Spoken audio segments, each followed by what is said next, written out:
ఇక ఈరోజు ప్రధాన వార్తలు చూసినట్టయితే త్రిపుల్ అలైన్మెంట్ మార్పును వ్యతిరేకిస్తూ కల్వకుర్తి నియోజకవర్గ వ్యాప్తంగా కూడా కొన్ని రోజులుగా ఆందోళనలు నిరసనలు కొనసాగుతూ ఉన్నాయి. ఈరోజు రంగారెడ్డి జిల్లా కల్వకుర్తి నియోజకవర్గంలోని మాడుగుల మండలం అన్నెబోయిన్ సమీపంలో ఉన్నటువంటి సాగర్ హైదరాబాద్ ప్రధాన రహదారిపైన ఉద్రిక్త పరిస్థితి నెలకొన్నాయి. బాధితులు ఎవరైతే ఉన్నారో ఆమన్గల్, మాడుగుల, తలకొండపల్లికి సంబంధించినటువంటి వాళ్ళతో పాటు కేశంపేటకు సంబంధించినటువంటి దేవరకొండ మండలాలకు సంబంధించినటువంటి బాధితులంతా కూడా ఒక్కసారిగా సాగర్ హైవే పైన నిరసన తెలపాలని చెప్పేసి వాళ్ళు వస్తున్నటువంటి క్రమంలో అప్పటికే సమాచారం తెలుసుకున్నటువంటి పోలీసులు పెద్ద ఎత్తున వాళ్ళని అడ్డుకున్నటువంటి పరిస్థితి కనిపించింది.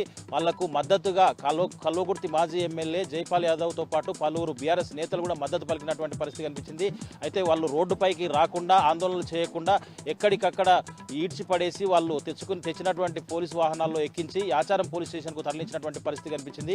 మీరు ఎన్ని చేసినా, ఎన్ని ఇబ్బందులు పెట్టినా మేము ఖచ్చితంగా మా భూములు ఇచ్చే ప్రసక్తే లేదని చెప్పేసి, భూములు కోల్పోతే మేము బ్రతికేది ఎట్లా, మా బతుకు తెరువు ఎట్లా, మా పరిస్థితి ఏందని చెప్పేసి, మా పిల్లల పరిస్థితి అని చెప్పేసి కూడా వాళ్ళు ఏడుస్తూ చెప్పినటువంటి పరిస్థితులు కనిపించాయి. మొత్తంగా చూసినట్టయితే ప్రభుత్వం ఇన్స్ట్రక్షన్స్ ప్రకారం పోలీసులు అయితే అక్కడ ఆందోళన చేస్తున్న వారిని అంతా కూడా చెదరగొట్టడంతో పాటు, చెల్లాచెదురు చేయడంతో పాటు వాళ్ళందరినీ కూడా అక్కడికి వెళ్ళి ఈడ్చుకెళ్ళి పోలీస్ స్టేషన్లకు తరలించినటువంటి పరిస్థితి కనిపించింది. వారందరికీ కూడా చాలామంది ప్రతిపక్ష నాయకులు కూడా మద్దతు తెలిపినటువంటి పరిస్థితి కనిపించింది.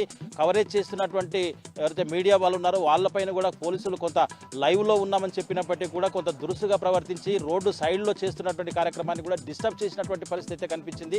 ఏదేమైనప్పటికీ త్రిపుల్ అలైన్మెంట్ మార్చడం వల్ల కొంతమంది పెద్దవాళ్ళని కాపాడి చాలామంది పేద రైతుల భూములు గుంజుకున్నటువంటి పరిస్థితి ఉందని చెప్పేసి కూడా పలువురు ఆరోపిస్తున్నటువంటి పరిస్థితి కనిపించింది.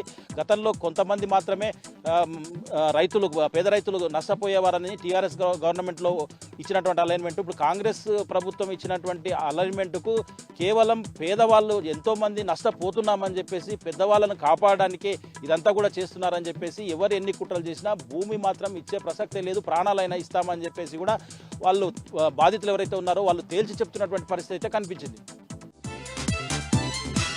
మరొక వార్త చూసినట్టయితే నాగర్ కర్నూలు జిల్లా వ్యాప్తంగా కూడా జాతీయ సమైక్యతావాద దినోత్సవాన్ని ఎంతో ఘనంగా నిర్వహించారు. బీఆర్ఎస్ పార్టీ ఆధ్వర్యంలో కూడా ఈ జాతీయ సమైక్యత దినోత్సవాన్ని ఎంతో కన్నుల పండుగ కూడా నిర్వహించినటువంటి పరిస్థితి కనిపించింది. నాగర్ కర్నూలు జిల్లా కేంద్రంలోని బీఆర్ఎస్ పార్టీ కార్యాలయం వద్ద బీఆర్ఎస్ శ్రేణులతో పెద్ద సంఖ్యలో వచ్చినటువంటి బీఆర్ఎస్ శ్రేణుల మధ్య మాజీ ఎమ్మెల్యే మర్రి జనార్దన్ రెడ్డి జాతీయ జెండాను ఎగురవేసి జాతీయ సమైక్యవాద శుభాకాంక్షలు తెలియజేసినటువంటి పరిస్థితి కనిపించింది. ఈ జెండా కార్యక్రమానికి నాగర్ కర్నూలు జిల్లాలోని తిమ్మాజిపేట, బిజినపల్లి, తాడూరు, నాగర్ కర్నూల్, తెల్కపల్లి మండలాలతో పాటు పలు మండలాల నుంచి కూడా భారీ సంఖ్యలో బీఆర్ఎస్ శ్రేణులు హాజరైనటువంటి పరిస్థితి కనిపించింది.